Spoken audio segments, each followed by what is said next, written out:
Hello दोस्तों, नमस्कार। Dream campus में आपका स्वागत है। मैं हूं शिवजीत सिंह। दोस्तों, हमारे उत्तर प्रदेश स्पेशल के सिलेबस में जो एक टॉपिक मेंशन है उसमें लिखा हुआ है कि importance of agriculture industry infrastructure and physical resources. ठीक है दोस्तों, तो ये बहुत ही छोटा सा टॉपिक है और बहुत ही इजी टॉपिक है, बहुत ही आसानी से इसको तैयार किया जा सकता है। तो आज के लेक्चर में हम इसी पे बात करने वाले हैं दोस्तों। इसके बाद बस एक दो टॉपिक और बच रहा है हम लोगों का, और फिर हमारा यूपी स्पेशल का जो ये सीरीज़ है पूरा ये ख़त्म हो जाएगा। और मुझे उम्मीद है कि आपको ये लेक्चर काफ़ी ज़्यादा फ़ायदेमंद होगा आपके लिए, और आपके एग्ज़ाम में काफ़ी ज़्यादा हेल्प मिलेगी इस लेक्चर सीरीज़ से। उसके साथ साथ दोस्तों, इसका जो पीडीएफ हम प्रोवाइड करवाते हैं उसका लिंक डिस्क्रिप्शन बॉक्स में दिया हुआ है। आप टेलीग्राम चैनल ज्वाइन करके हमारा वहाँ से आप डाउनलोड कर सकते हैं, और ईज़िली आप एग्ज़ाम के एक दो दिन पहले इसको आप आराम से रिवाइज़ भी कर सकते हैं। तो खैर दोस्तों, चलिए शुरू करते हैं आज का लेक्चर। लेकिन दोस्तों, शुरू करने से पहले मेरा आपसे विनम्र निवेदन है कि प्लीज़ हमारे चैनल को सब्सक्राइब कीजिए। क्योंकि दोस्तों, आप देखिए कि सब्सक्राइब करने से आपका तो कुछ नहीं होगा, आपको बल्कि फ़ायदा ही होगा कि आपको नोटिफिकेशन मिलेगा, और हो सकता है कि बहुत सारे वीडियोज़, बहुत सारे मटेरियल आपके लिए फ़ायदेमंद हो जाए। लेकिन ये आपका एक सब्सक्रिप्शन और एक लाइक हमारे लिए बहुत ज़्यादा इंकरेजमेंट का काम करता है दोस्तों। उसके अलावा मैं एक चीज़ और आपको बता देना चाहता हूँ कि जो भी कंटेंट है हमारा, जो भी हम लेके आते हैं मटेरियल आपके लिए, इस पे मैं बहुत ज़्यादा मेहनत करता हूँ। तो एक लाइक और एक सब्सक्रिप्शन से आप हमको और मेहनत करने के लिए इनकरेज कर सकते हैं। ठीक है दोस्तों, तो सब्सक्राइब ज़रूर कीजिए हमारे चैनल को, लाइक कीजिए, और वीडियो पसंद आए तो शेयर भी कीजिए दोस्तों। उसके साथ एक चीज़ और मैं बता दूं कि अगर आप पूरा इसका फ़ायदा उठाना चाह रहे हैं सारे लेक्चर्स का, तो आप वीडियो को अंत तक देखिएगा, क्योंकि इस वीडियो के अंदर बहुत सारे इंटरेस्टिंग चीज़ें हैं जो आपके लिए बहुत ही इंपॉर्टेंट है, एग्ज़ाम के पॉइंट ऑफ व्यू से बहुत ही ज़्यादा इंपॉर्टेंट है। बहुत सारे ऐसे पॉइंट्स हैं जो आप जानते हैं, लेकिन बहुत सारे ऐसे पॉइंट्स हैं जिसको मैं बहुत ही ईजी तरीके से उसको बताता हूँ, और उसको प्रेजेंट भी करता हूँ, लिखता भी हूँ बहुत ईजी तरीके से। तो एग्ज़ाम में आपको जो है लिखने में बहुत ज़्यादा मशक्क़त नहीं करनी पड़ेगी। तो खैर चलिए दोस्तों, शुरू करते हैं आज का लेक्चर। इसमें देखिए, सबसे पहले तो हम देखते हैं कि जो फिजिकल रिसोर्सेज हैं तो वो क्या होते हैं। ओके दोस्तों, फिर उसके बाद इंडस्ट्री और इंफ्रास्ट्रक्चर की बात करेंगे। एग्रीकल्चर का इंपॉर्टेंस हम इस पिछले लेक्चर में हम कर चुके हैं, तो इसलिए हम यहाँ पे नहीं कर रहे हैं। ठीक है दोस्तों, तो चलिए सबसे पहले देखते हैं कि फिजिकल रिसोर्स क्या होते हैं। Just a minute. Okay, physical resources a stock or supply of money, material, staff, and other assets that can be drawn by a person or organization in order to function effectively। आसान भाषा में कहें तो दोस्तों, physical resource का मतलब कि कोई भी ऐसी चीज़, कोई भी ऐसा मटेरियल, स्टाफ, ऑर्गेनाइजेशन, बिल्डिंग, पैसा, कुछ भी हो, कोई भी चीज़ हो जो कि आपका या फिर किसी ऑर्गेनाइजेशन का फंक्शन को स्मूथ बनाता हो, फंक्शन उसका प्रभावी ढंग से हो, ऐसे में प्रयोग होने वाले जो भी चीज़ें हैं आपके, चाहे वो पैसा हो, चाहे आपका स्टाफ हो, या आपका व्हीकल्स हो, या आपकी बिल्डिंग हो, या आपका कंप्यूटर लैपटॉप हो, कुछ भी हो, ऐसी सारी चीज़ों को हम रिसोर्स बोलते हैं। ठीक है दोस्तों, और कोई भी कार्य करने से पहले, कोई भी काम को स्टार्ट करने से पहले, चाहे वो गवर्नमेंट ऑर्गेनाइजेशन हो, चाहे कोई प्राइवेट ऑर्गेनाइजेशन हो, या फिर कोई इंडिविजुअल हो, वो अपने सारे रिसोर्सेज को मोबिलाइज करता है, तब वो जाके वो कार्य को शुरू करता है। फॉर एग्ज़ाम्पल, आप अगर स्टूडेंट हैं तो आपके लिए आपका सबसे महत्वपूर्ण रिसोर्स आपकी बुक्स हैं दोस्तों। प्रिपरेशन करने से पहले आप अपने बुक्स को मोबिलाइज करते हैं, मतलब इकट्ठा करते हैं, तब जाके आप अपना प्रिपरेशन शुरू करते हैं। इन सेम वे कोई भी गवर्नमेंट एजेंसी या non government agency, private agency, NGO, कोई भी हो, वो जब भी कोई अपना उद्देश्य पूरा करने के लिए, कोई कार्य करने के लिए शुरू करती है, तो सबसे पहले अपना रिसोर्स मैनेजमेंट करती है। सबसे पहले अपने सारे रिसोर्सेज को क्या करती है, वो मोबिलाइज करती है। ओके दोस्तों, mobilisation of resource means the freeing up of locked resources. मतलब जो रिसोर्सेज अभी तक लॉक्ड हैं, जिन रिसोर्सेज का यूज अभी तक नहीं हो पा रहा है, उनके फंक्शन के लिए उनको फ्री, वो सब उसको फ्री करते हैं, उसको स्वतंत्र रूप से यूज करते हैं। उसके बाद it deals in acquiring the needed resources in timely and cost effective manner. दोस्तों अगर रिसोर्स आपको टाइमली नहीं मिलेगा, जिस रिसोर्स की जब ज़रूरत है तब अगर नहीं मिलेगा, बाद में वो रिसोर्स अगर मिल रहा है तो फिर उस रिसोर्स का कोई मतलब नहीं है।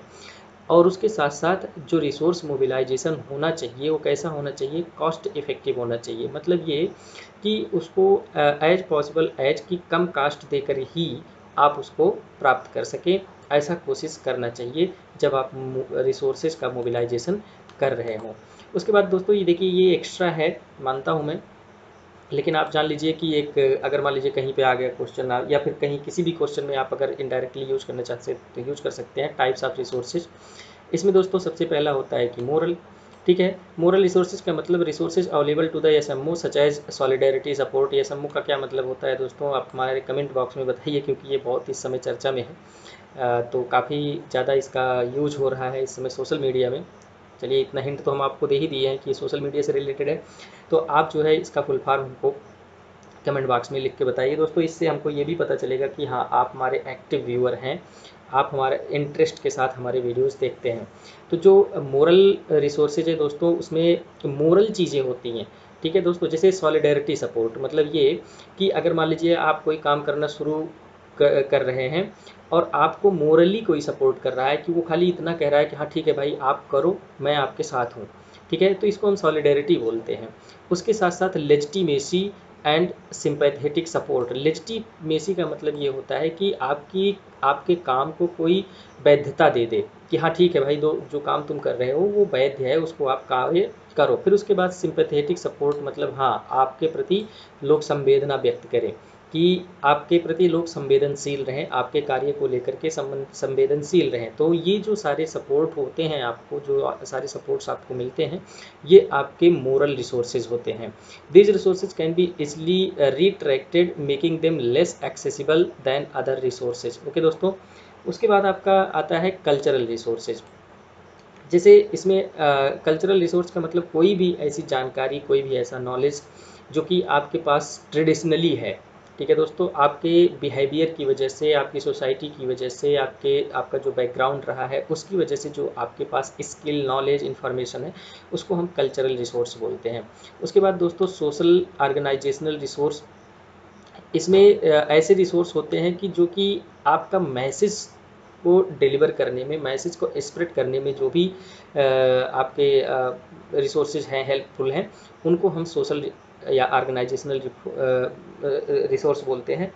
इसमें आप सिंपल सा आप ये ले लीजिए कि आपका जो सोशल मीडिया प्लेटफॉर्म है, आपके मैसेज को स्प्रेड करता है, आपकी चीज़ों को लोगों तक लेके जाता है, तो ऐसे रिसोर्सेज को हम क्या बोलते हैं, सोशल रिसोर्सेज बोलते हैं।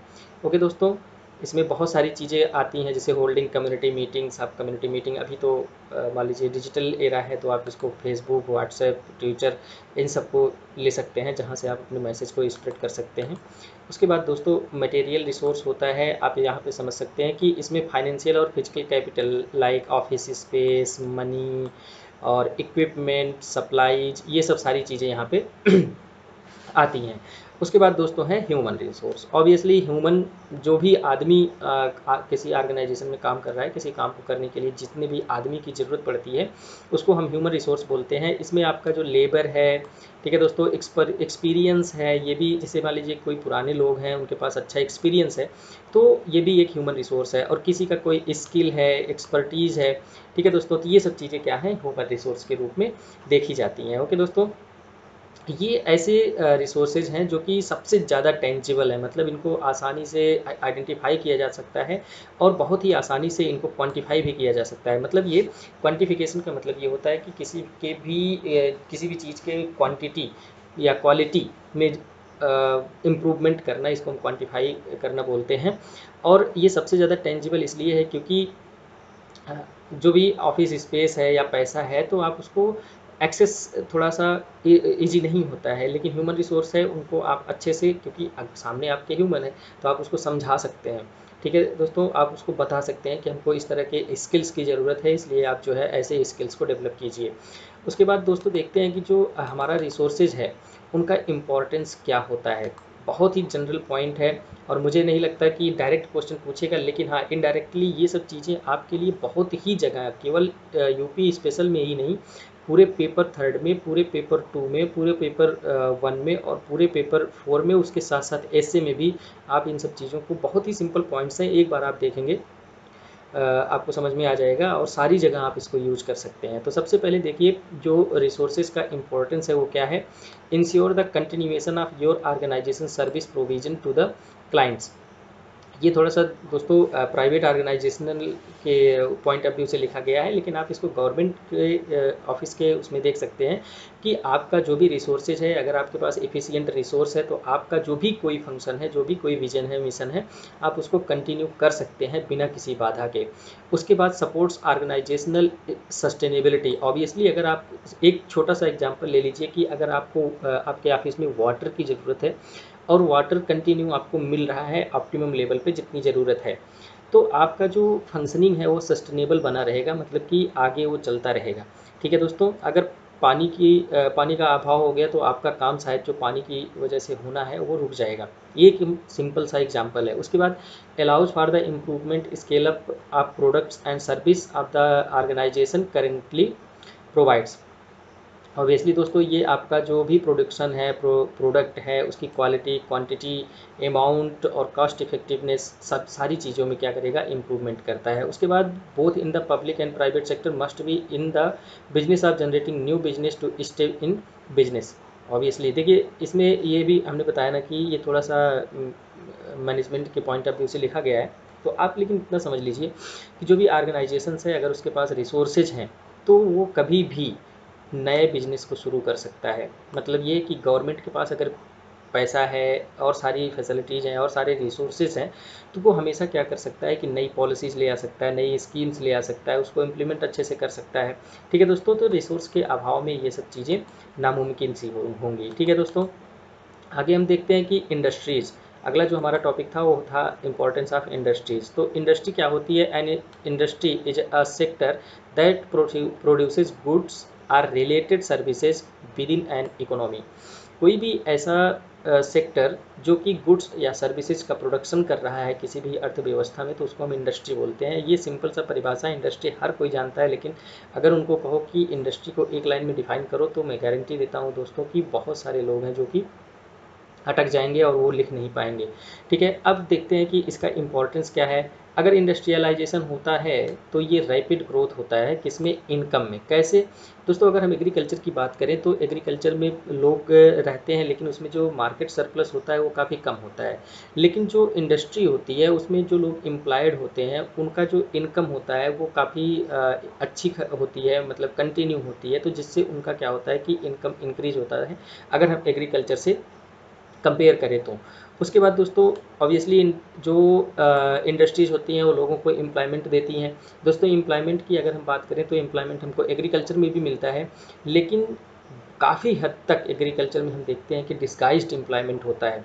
ठीक है दोस्तों, मतलब कि जहाँ पे 5 लोगों का काम होना है, 5 लोग की ज़रूरत है, वहाँ पे 10 लोग काम कर रहे हैं, जो एंड रिजल्ट आ रहा है वो 0 आ रहा है। तो ऐसे में जो इंडस्ट्री होती है वो क्या करती है, जो एक्स्ट्रा सरप्लस ह्यूमन रिसोर्स है एग्रीकल्चर में लगी हुई है वो अपनी तरफ अट्रैक्ट कर लेता है, जिससे क्या होता है कि आप सोचिए कि अगर एक फैमिली में 10 लोग हैं और 5 लोग ही सफिशियंट है एग्रीकल्चर करने के लिए, 5 लोग फ्री हैं, तो वो 5 लोग चले जाएंगे इंडस्ट्री में काम करेंगे, जिससे क्या होगा कि हाउस होल्ड इनकम बढ़ जाएगी। ऊपर वाला पॉइंट आप यहाँ से आसानी से समझ सकते हैं। उसके बाद दोस्तों exploitation of resources, even waste material can be reused. Industry में क्या होता है कि जो रिसोर्सेज हमारे पास हैं अगर वो अनटैप्ड हैं, अभी तक यूज नहीं हुए हैं, तो इंडस्ट्री क्या करती है, उसको आराम से यूज कर सकती है।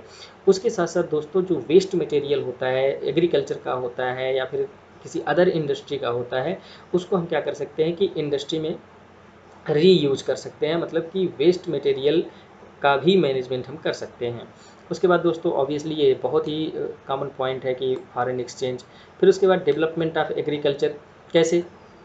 अगर सपोज दैट कि कोई ऐसी इंडस्ट्री है जो एग्रीकल्चरल मशीनरी बनाती है, केमिकल फर्टिलाइज़र बनाती है, पेस्टिसाइड बनाती है, ठीक है दोस्तों, स्टोरेज और ट्रांसपोर्टेशन की फैसिलिटीज़ देती है, तो ऐसे में क्या होगा कि एग्रीकल्चर का जो इनपुट चीज़ें होती हैं उसमें इंक्रीज होगा। ठीक है। और इससे आपका जो एग्रीकल्चरल प्रोडक्टिविटी है, या यूँ कहें कि जो एग्रीकल्चर का विकास है, जो विस्तार है, डेवलपमेंट है, उसमें क्या होगा, बहुत ही ज़्यादा, बहुत ही अच्छा इम्प्रूवमेंट होगा। उसके बाद दोस्तों बैलेंस्ड डेवलपमेंट। बैलेंस्ड डेवलपमेंट का मतलब दोस्तों यहाँ पे primary, secondary and tertiary sector से है। दोस्तों किसी भी किसी भी इकोनॉमी में तीनों सेक्टर्स का इम्पॉर्टेंस सेम होता है, चाहे वो primary sector that is agriculture हो, या फिर secondary sector that is industry और मैन्युफैक्चरिंग सेक्टर हो, या फिर आपका थर्ड जो टर्शियरी सेक्टर है मतलब सर्विस सेक्टर है ये हो। तो अगर इन तीनों का ग्रोथ हो रहा है तो समझ लीजिए कि इकोनॉमी बैलेंस्ड होगी। ठीक है दोस्तों। अब देखिए इंडस्ट्री कैसे बैलेंस्ड ग्रोथ करती है। दोस्तों जो भी एग्रीकल्चर में लोग हैं, एग्रीकल्चर का डेवलपमेंट होने के बाद जो भी वहाँ के लोग फ्री हो रहे हैं उनको जाना चाहिए इंडस्ट्री में, फिर उसके बाद इंडस्ट्री से सर्विस सेक्टर का डेवलपमेंट होना चाहिए। तो ऐसे में क्या होता है कि एक हायरार्किकल डेवलपमेंट होता है जिसको हम बैलेंस्ड ग्रोथ कहते हैं, और इंडस्ट्रीज जो है इस बैलेंस्ड ग्रोथ करने में बहुत ही ज़्यादा इम्पॉर्टेंट रोल निभाती हैं। अब एक सेंटेंस है दोस्तों कि if agriculture is the backbone of economy, if the agriculture is the backbone of economy, industry is the energy. अगर एग्रीकल्चर किसी भी इकोनॉमी का बैकबोन है तो जो इंडस्ट्री है वो उस इकोनॉमी की ऊर्जा है। फिर उसके बाद सेल्फ सस्टेन्ड ग्रोथ। दोस्तों आप एक छोटा सा एग्जांपल लीजिए कि बहुत सारी चीज़ें ऐसी हैं जो कि हम इंपोर्ट करते हैं, ठीक है, लेकिन अगर हमारे यहाँ इंडस्ट्रियलाइजेशन होता है और जो हमारे यहाँ का जो हमारे यहाँ की ज़रूरतें हैं उसको हम घरेलू जो डोमेस्टिक इंडस्ट्रीज़ हैं उनसे पूरी करते हैं, तो इससे क्या होगा कि कंट्री अपना सेल्फ सस्टेन्ड हो जाएगी, सेल्फ सस्टेनेबल कंट्री के रूप में उभर के आएगी। उसके साथ साथ दोस्तों नेशन सिक्योरिटी भी एक इंडस्ट्रियलाइजेशन का फ़ायदा है। कैसे, आप एग्जाम्पल के रूप में लीजिए कि अगर आप सारे अपने डिफेंस इक्विपमेंट्स किसी दूसरे देश से खरीदते हैं तो इससे क्या होगा कि उसकी टेक्नोलॉजी के बारे में तो उस देश को पता है जहाँ से आपने ख़रीदा है। इवन आज के समय में यह देखा जाता है कि बहुत सारे कंट्रीज़ हैं जो अपना इक्विपमेंट, डिफेंस इक्विपमेंट्स देते हैं किसी कंट्री को, तो उसके साथ साथ उसमें कुछ इंटेलिजेंस इक्विपमेंट भी लगा के देते हैं ताकि वहाँ पे क्या एक्टिविटीज़ हो रही हैं, वहाँ का क्या सिचुएशन है, क्या स्थिति है, उन सब चीज़ों को वो ट्रेस कर सकते हैं। तो ऐसे में इंडस्ट्रियलाइजेशन बहुत ज़रूरी होता है। डिफेंस के सेक्टर में इंडस्ट्रियलाइजेशन करने से क्या होगा कि नेशनल सिक्योरिटी को मेंटेन किया जा सकता है। उसके बाद चैलेंजेज ऑफ इंडस्ट्री, इसको हम पर्टिकुलरली उत्तर प्रदेश के पॉइंट ऑफ व्यू से देखेंगे। तो सबसे पहला जो चैलेंजेज है वो यही है कि अनबैलेंस्ड इंडस्ट्रियल स्ट्रक्चर है। दोस्तों बहुत सारी जगह ऐसी हैं जो बहुत सारे इंडस्ट्रीज ऐसे हैं जिसको हम पॉलिटिकली मोटिवेटेड होकर के सेटअप करते हैं, ठीक है, या फिर बहुत सारी इंडस्ट्रीज हैं जिनका अच्छे से डेवलपमेंट नहीं हो पाया है, मतलब कि इंडस्ट्रियल जो स्ट्रक्चर है वो काफ़ी अनबैलेंस्ड है। उसके बाद जो हमारे यहाँ के इंडस्ट्रियल प्रोडक्शन है, जो प्रोडक्ट है उसका बहुत ही ज़्यादा डिमांड नहीं है, मतलब डिमांड बहुत ही ज़्यादा कम है उत्तर प्रदेश में। क्यों? क्योंकि लो लेवल ऑफ कंजप्शन है, और लो लेवल ऑफ कंजप्शन इसलिए है क्योंकि उनकी जो परचेजिंग पावर है वो काफ़ी कम है। उसके बाद पुअर स्टैंडर्ड ऑफ लाइफ है जिसकी वजह से वो चीज़ों को कम खरीदते हैं। उसके बाद दोस्तों रीजनल कंसंट्रेशन, आप ये देख लीजिए कि उत्तर प्रदेश का वेस्टर्न क्षेत्र जो है वहाँ पे इंडस्ट्रियलाइजेशन हुआ है, इंडस्ट्रीज़ का डेवलपमेंट हुआ है, लेकिन जो ईस्टर्न क्षेत्र है, जो बुंदेलखंड का रीजन है, वहाँ पे इंडस्ट्रियलाइजेशन काफ़ी कम हुआ है। उसके बाद दोस्तों जो पब्लिक सेक्टर की इंडस्ट्रीज़ हैं उसमें बहुत ज़्यादा लॉस होता रहता है। अब इसका ये एक अलग टॉपिक है कि पब्लिक सेक्टर इंडस्ट्रीज़ में इतना ज़्यादा लॉस क्यों होता है। तो उसके लिए मैनेजरियल जो मैनेजर्स होते हैं, मैनेजरियल स्किल्स, और उसके बाद जो interest, corruption, lack of accountability, ये सब चीज़ें उसमें रिस्पॉन्सिबल होती हैं। तो अभी उसमें हम नहीं जा रहे हैं, इसको आप थर्ड पेपर में पढ़े होंगे या फिर पढ़ लीजिएगा, ये एक अच्छा इंपॉर्टेंट टॉपिक है। उसके बाद लैक ऑफ इंफ्रास्ट्रक्चर, ऑब्वियसली ये तो कॉमन पॉइंट है, आपको हर जगह डालना है। फिर उसके बाद इम्प्रॉपर लोकेशन बेस, कई बार दोस्तों ऐसा देखा जाता है कि किसी भी इंडस्ट्री का लोकेशन उसके जियोग्राफिकल इम्पोर्टेंस या मार्केट इम्पोर्टेंस से मोटिवेटेड ना होकर के पॉलिटिकली मोटिवेटेड होता है, ठीक है दोस्तों। तो ऐसे में क्या होता है कि इंडस्ट्री तो लग जाती है, वहाँ पे प्रोडक्शन भी होता है और लोगों को एम्प्लॉयमेंट भी मिल जाता है, लेकिन जो कंपनी का प्रॉफिट होना चाहिए, जो बेनिफिट होना चाहिए, वो नहीं हो पाता है। उसके बाद आप ये भी देख सकते हैं कि जो ऑप्टिमम लेवल पे प्रोडक्शन होना चाहिए वो हो नहीं पाता है।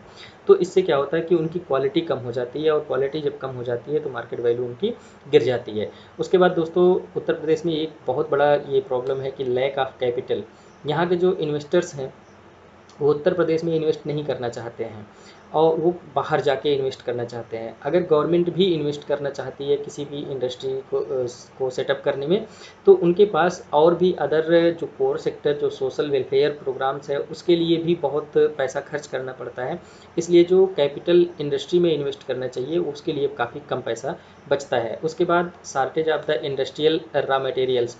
दोस्तों उत्तर प्रदेश की अगर हम बात करें तो यहाँ पे एग्रो बेस्ड इंडस्ट्रीज़ को बहुत ही आसानी से डेवलप किया जा सकता है, सेटअप किया जा सकता है। लेकिन अगर हम अदर इंडस्ट्रीज़ की बात करें तो उसमें जो रॉ मटेरियल लगना है, सपोज दैट कि कोई ऐसी इंडस्ट्री आपको सेटअप करना है जिसमें आपको एनर्जी की ज़रूरत है, तो दोस्तों हमारे यहाँ जो एनर्जी का सोर्स है वो कोल काफ़ी कम है उत्तर प्रदेश में, तो हमको कोल बाहर से लेना पड़ता है। हाइड्रो इलेक्ट्रिसिटी भी बहुत ज़्यादा ऑप्टिमम नहीं है, तो वो भी हमको बाहर से लेना पड़ता है। तो एक हमने एग्जाम्पल के रूप में देखा कि एनर्जी की ज़रूरत है तो वो भी पूरी नहीं हो पाती है। इसके अलावा अन्य रॉ मटेरियल्स भी जो होते हैं उनकी भी आपूर्ति जो है उत्तर प्रदेश में अच्छे से नहीं हो पाती है। उसके बाद higher cost of production. Obviously अगर इंडस्ट्री को सेटअप करने में आपको ज़्यादा पैसा लग रहा है और आप ऐसी जगह पे सेटअप कर रहे हैं जहाँ पे उसका प्रोडक्शन और जो बेनिफिट लेवल है वो काफ़ी कम है, तो इससे क्या होगा कि कास्ट ऑफ प्रोडक्शन आपका बढ़ जाता है। उसके साथ साथ दोस्तों जो हमने बताया कि जो प्रोडक्शन होता भी है, जो प्रोडक्ट बनते हैं वो क्या होते हैं, क्वालिटी में कम होते हैं, लो क्वालिटी के गुड्स बनते हैं, जिससे उनका मार्केट वैल्यू नीचे चला जाता है। उसके बाद दोस्तों एक प्रॉब्लम ये भी है कि लाइसेंस पॉलिसी। आपको अगर कोई भी इंडस्ट्री सेटअप करना है, इवन आपको अगर कोई स्टार्टअप लेना है, तो आप यहाँ रजिस्ट्रेशन करवाइए, वहाँ लाइसेंस लीजिए, ये डॉक्यूमेंट ले आइए, वो डॉक्यूमेंट ले आइए। तो ये बहुत ही कम्बरसम प्रोसेस है लाइसेंस पॉलिसी का, हमारे यहाँ बहुत ही कॉम्प्लेक्स है ये सिस्टम, जिससे कि जो इंडस्ट्री में आना चाहते हैं, जो इंडस्ट्री में इन्वेस्ट करना चाहते हैं, वो काफ़ी मुश्किलों का सामना करते हैं। उसके बाद दोस्तों आगे है एक industrial investment and employment promotion policy है उत्तर प्रदेश की 2017 की। दोस्तों पिछली बार एक पॉलिसी पूछ लिया है, तो इसलिए मैं नहीं चाह रहा हूँ कि कोई भी इस तरह की पॉलिसी छूटे। तो हालांकि ये 2017 का है, और जो पूछा है, जैसे मान लो पिछली बार टूरिज्म पॉलिसी पूछा था कि जो कि 2018 का था, तो हो सकता है कि ये 2017 का है तो ये भी पूछ ले। तो इसमें दोस्तों बहुत ज़्यादा चीज़ें आपको रटने की ज़रूरत नहीं है। इसको आप इस तरह से मान के चलिए कि ये एक फैक्चुअल है, जितने फैक्ट्स आपको याद आ जाएँ उतने लिख दीजिए और इसमें लगभग ठीक ठाक नंबर आपको मिल जाएगा। तो इसमें जो प्रोविजंस दिए गए हैं उसको हम थोड़ा सा देख लेते हैं। तो सबसे पहले जो फिस्कल प्रोविजंस है, उसमें क्या है कि स्टैंप ड्यूटी पे कुछ क्षेत्र में 100%, कुछ क्षेत्र में 75% और कुछ क्षेत्र में 50% का प्रोविज़न है, 50% का छूट देने का प्रोविज़न है। तो जैसे बुंदेलखंड और पूर्वांचल रीजन है तो वहाँ पे 100%, फिर उसके बाद मध्यांचल और पश्चिमांचल है एक्सेप्ट गौतम बुद्ध नगर और गाजियाबाद, तो वहाँ पे जो है आपका 75% है, और उसके बाद गौतम बुद्ध नगर और गाजियाबाद डिस्ट्रिक्ट में क्या है, ये 50% है। ठीक है, तो आप इसको पहला पॉइंट है तो आप इसको देख लीजिए, याद कर सकते हैं।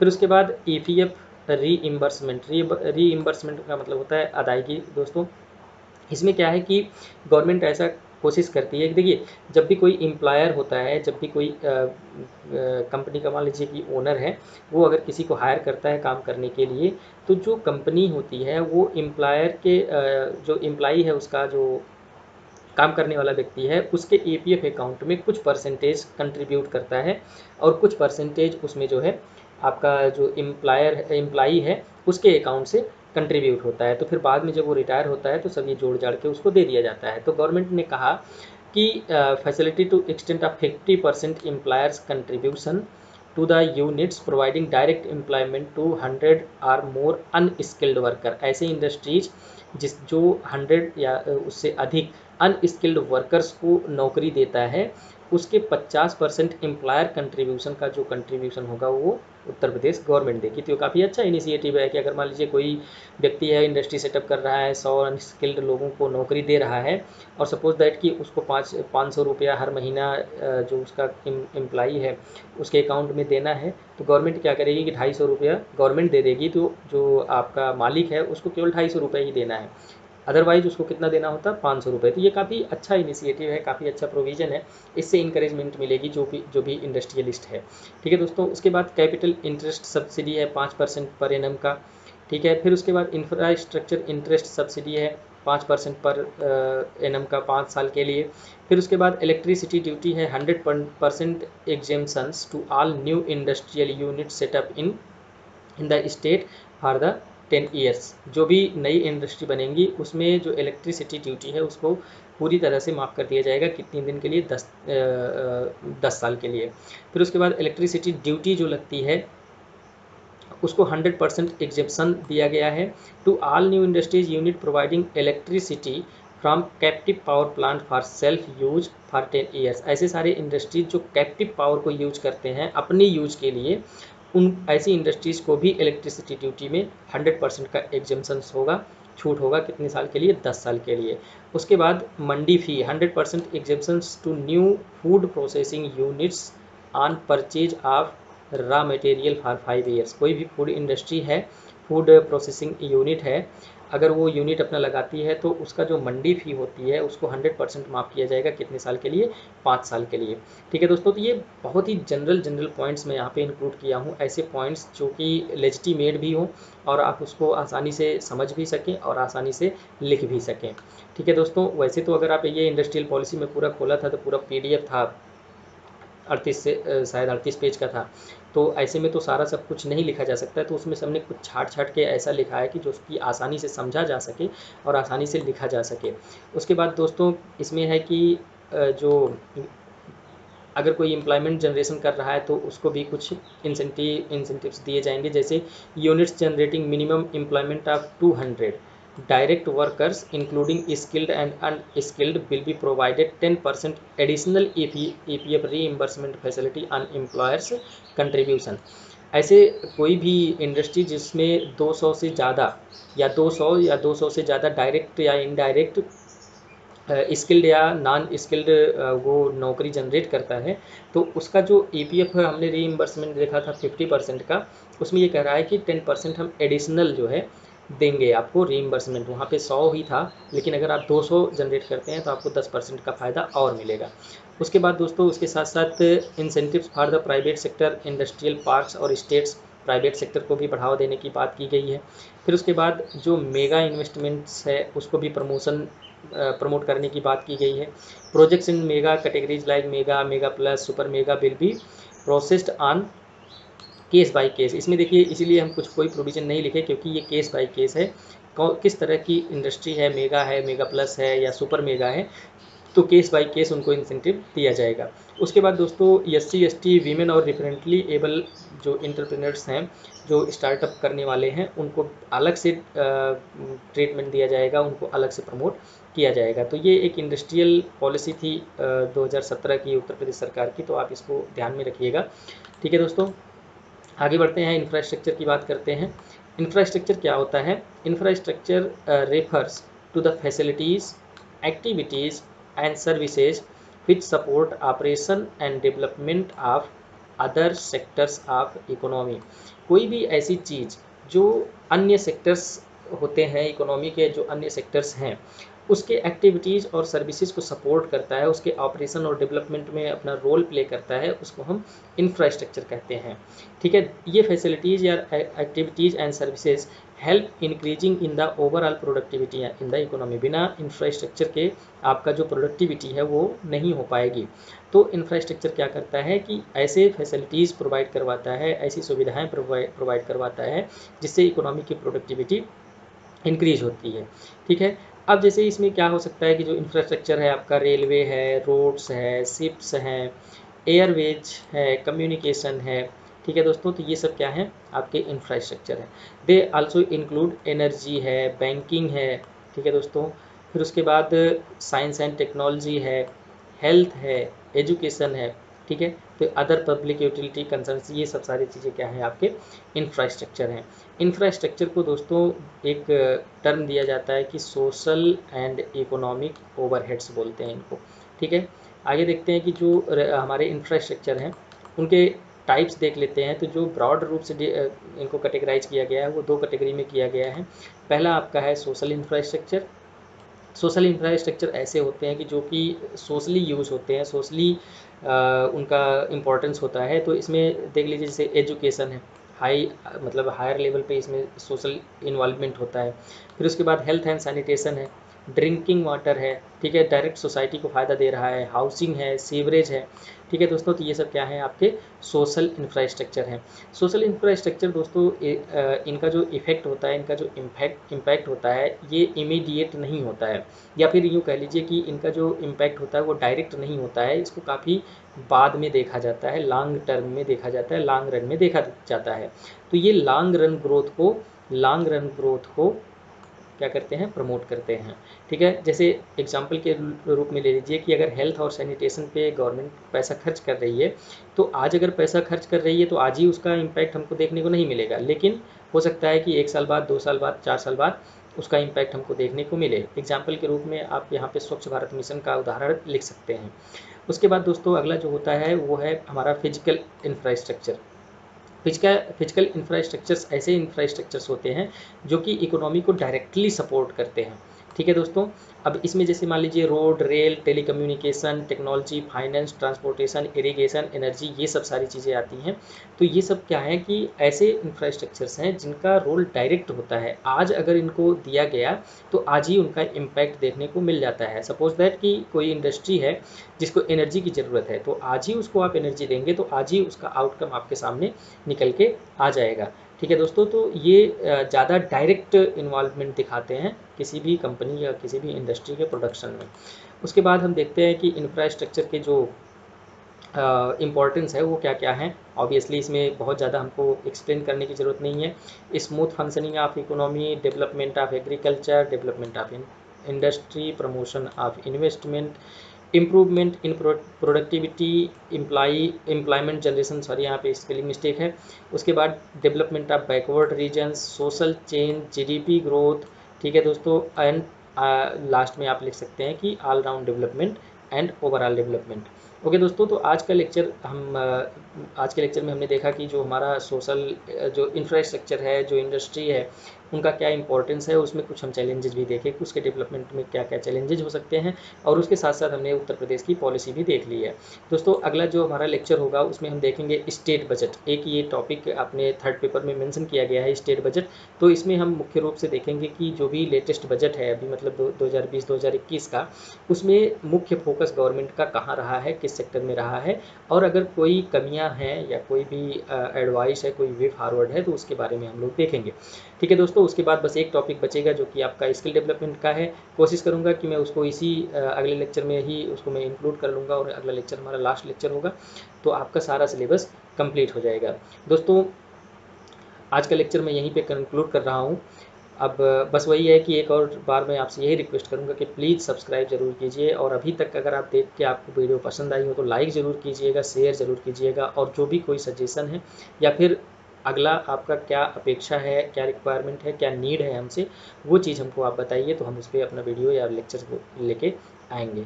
तो चलिए कंक्लूड करते हैं आज का लेक्चर यहीं पे। Thank you so much for watching this lecture. We will meet again in the next lecture.